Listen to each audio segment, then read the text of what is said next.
Coach Harrison said before the game he's frankly worried about it too, worried that the guys aren't going to come out with the sense of urgency that he expects. Alabama's Clinton Dix returns after a 2-game suspension. Next week, Slocum will play midfield in the opening round of the playoffs. So how did the Trojans plan on dealing with this intensity? They say it comes natural. Area schools are facing a wide range of competition this weekend. We're in week 10 of the college football season, and only 3 teams have yet to trail in the second half. This is Jim McElwain's first time back in Bama since he left 2 years ago. I'm here day 2 of SEC Media Day. Much different feeling for Auburn fans this year. Chico State almost always finds a way to hit clutch threes down the stretch. The world's best Cowboys saddle up today for round 1 of the annual Red Bluff Rodeo. The Kentucky Wildcats became the Tide's 6th victim this season. Losing 48-7, the Tide could not be tamed, not in the air, not on the ground. 668 yards of total offense. Running backs TJ Yeldon and Kenyon Drake led the game on the ground. A.J. McCarron set a new career high with 359 yards through the air. Regarding the passing game, the veteran quarterback says they haven't really had that kind of explosiveness all season until now. The defense didn't hold the Wildcats to a shutout like they wanted to, but they held them to just 170 yards. You know, we're just trying to do things the Bama way, man. That's what we're trying to get our guys to do. We made a lot of mistakes. There's always a but with Coach Saban. He says they're definitely better now than they were before, but even for the #1 team, there's room for improvement. Matt Harris recently created the Ball So Hard Award for the high school football players who dominated the field that week, but we're switching it up today. I'm handing out some Ball So Hard Awards, SEC edition.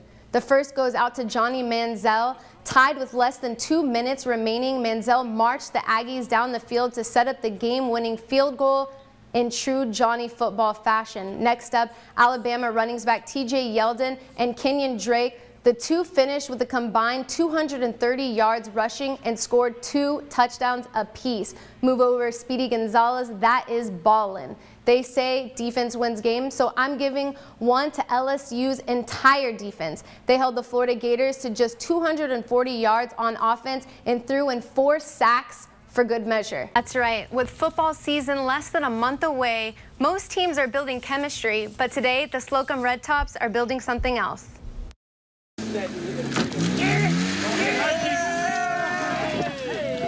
This is about Miss Theomia Hilliard. She used to work and be employed with Slocum Elementary and High School, and we have tore down her old house and we're getting ready to build her a new house with Habitat for Humanity. The Red Tops work together, pulling boards and clearing debris. It just shows the quality of kids that we have at Slocum. I mean, everybody here has a hard, work ethic, and they're not willing to lend a hand for the community. They know that the community in this town and we have the support that you don't get everywhere. It's not exactly a weight room, but these boys did heavy lifting. Stacked up to the sky. I swear, it was high, real high. That's a lot of work, a lot of heavy wood out here. Today's cause beats a win any day. This lady gave to us. She was our janitor at the high school for a while. We just want to do things to help her. It brings us together different than it would on the football field. We'll be in the locker room, things like that. She's thrilled, and we're thrilled for her. She's a wonderful lady, and we're excited about doing it. Hey, Matt, you would think that way considering Dale County is the first team in the region to secure their playoff bid. And let me tell you, Coach Harrison said before the game he's frankly worried about it too, worried that the guys aren't going to come out with the sense of urgency that he expects. He said that tonight's game would either be a blowout or neck and neck. And let me tell you, his predictions, one of them was spot on. Let's get into the highlights. First, Trey McMillian searching and finds what he's looking for. Octavius Cogburn putting the Warriors in the red zone, and it's big boy Jeffrey Watley pushing through defenders to the end zone. Score 7-0 Dale County. Freddie Smith with some time. He connects with Joshua Allen, the Wiregrass's second leading receiver, and it was pretty. Yellow Jackets inside the 5, but coach calls the snap, bounces off Smith. Warriors recover it, and Dale County will make them pay. Cogburn not completely open, but he'll make it work. Swoop!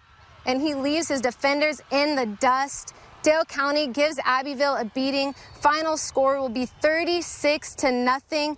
Matt, Dale County still undefeated and on their way to the playoffs. Major League Baseball, the struggling Giants get some much-needed offense today, hosting the Padres. San Francisco up 1-0. Pablo Sandoval goes deep to left off Clayton Richard for the solo home run. 2-zip Giants lead. Bottom six, Giants up 2-1 with 2 on. Joaquin Arias lifts one up to deep right. It bangs off the wall. Buster Posey and Brett Pill score. Ends up being a triple for Arias. Top 9, Santiago Casilla on the mound. Jason Bartlett strikes out swinging. Giants win 4-1. Some big names in Shasta County this weekend as the Kyle Petty charity Ride Across America thunders through Reading. The former NASCAR Sprint Cup driver stopped off at the Holiday Inn Express to help raise funds and awareness for Victory Junction, a camp created to benefit children with chronic or life-threatening illnesses. Also on hand was NFL great Herschel Walker. Petty told KRCR it's an extremely rewarding experience. I'm here with Kyle Petty, former NASCAR driver. Kyle, tell me what an event like this means to you. Oh, well, it's huge for us. We just picked up a check for $4,000. You've had a lot of fortune and fame in your career, Heisman Trophy winner, just a lot going on, a lot of success for you. What is the difference between having that feeling of all that success and being able to give back to the kids? Well, it's so important. People have helped me so much. I think you got to give back to help someone else as well. Nearly 200 riders, including Petty and Walker, will rack up over 2,500 miles on the road to help raise money for charity. And speaking of racking up miles, hundreds of mountain bike racers hit the trails this weekend for the annual Lemurian race in Whiskeytown. Cyclists contending with challenging conditions along the way, including rough turns and unpredictable terrains. Jason Moschler of Novato won the 26-mile race in 2 hours and 8 minutes. And turning to local football, the countdown is on to the 2012 Lions All-Star football game. For many, it's one last chance for the area's top high school football players to compete on the gridiron. Leading up to the big game, Saturday was a chance to pick up shirts and souvenirs at Butte College. Athletes and their parents were also treated to lunch. Anderson High School will host an 8-man All-Star game and an 11-man All-Star game Saturday night. I'm Sara Hodges, and have a great evening.